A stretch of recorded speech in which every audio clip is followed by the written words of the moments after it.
5, 4, 3, 2, 1. Mr. Vice Chairman, Sir, it is with a lot of anguish that I rise to speak on the Telecom Regulatory Authority of India Amendment Bill 2000 because this is a very important bill. In the post 1991 economic reform process, the Telecom Regulatory Authority was the first statutory authority that was created by Parliament.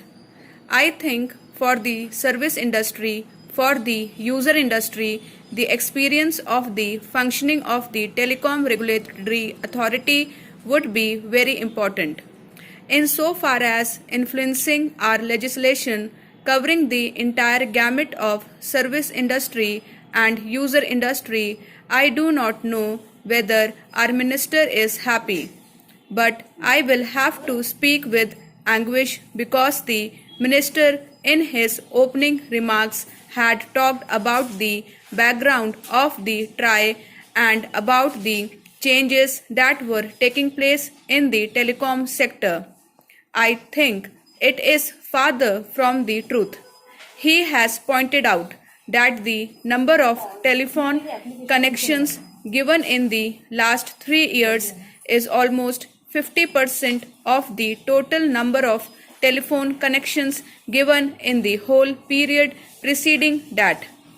He has attributed the phenomenal growth of the telecom sector to the opening of this sector, and he has mentioned it once or twice while discussing the bills in the House.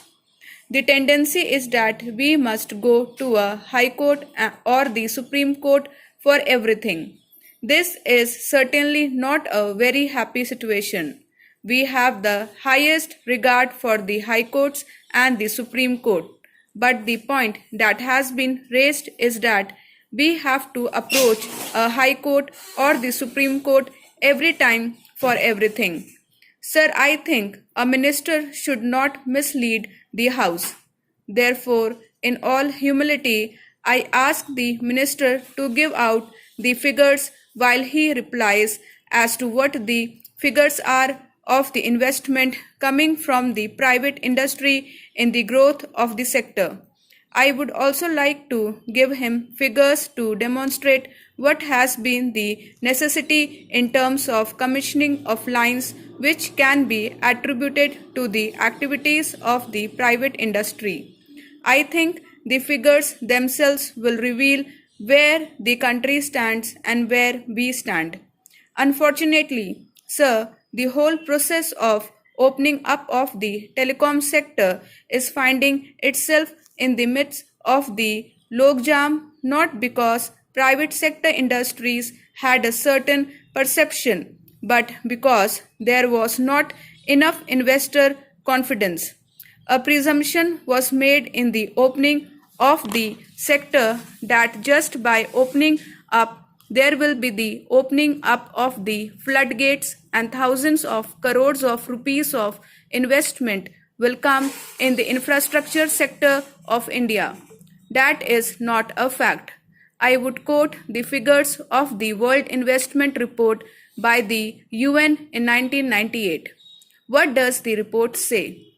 In 1994, of the total investment of global FDI, 64% was for mergers and acquisitions, hostile takeovers of companies, and money which played in the share market.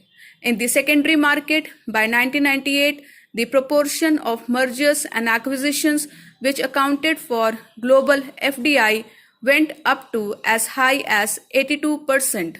So a developing country, just by opening up the sector, cannot attract private investment for the growth of infrastructure. It is a cold, hard fact which cannot be denied on the basis of the statistics available globally and also available in the country. You have told us you are claiming that by the opening up, this growth has taken place in the telecom sector. It is not a fact. What is the number of direct exchange lines commissioned by the DOT And what is the number of direct exchange lines commissioned by the other private operators? Please tell us that.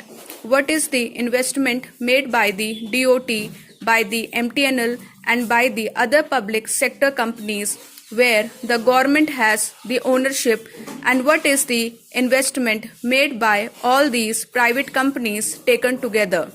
The facts will speak for themselves. Therefore, we have no problems in debating how far independent the regulator is.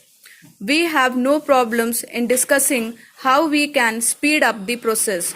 But the fact is that the debate must be held dispassionately, objectively. If it is not held in that mood, then of course we feel anguished. It is a fact that this great institution of Parliament has innovated and renovated itself by evolving the system of standing committees. This was such an important bill. In this bill, we are also examining the experience of the first regulator. There lies the importance.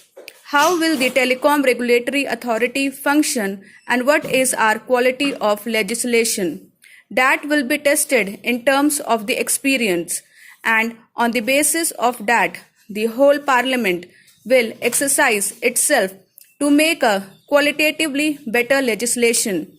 In improving the quality of legislation, sir, you will agree with me that the standing committee method, the standing committee system has been a great innovation.